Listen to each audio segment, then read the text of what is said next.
Chapter 9, Mishnah 6. A law that applies to a renter who pays a fixed price. If someone rents a field from his friend for a fixed payment, and its crops were eaten by locusts or ruined by strong winds, the law is as follows. If it is a regional disaster, that is, the locusts or strong winds ruin most of the fields in that area, he can deduct from his rent. The fact that most local fields were affected indicates that this calamity was the result of a heavenly decree on the whole area.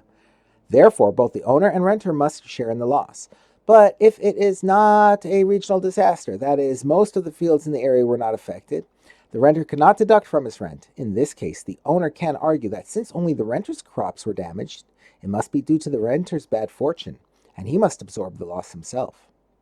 According to Rabbi Yehuda, there is an exception to this law. Rabbi Yehuda says if he rented the field from the owner for money and not for a payment of produce, in either case, i.e. whether it was a regional disaster or not, he cannot deduct from his rent.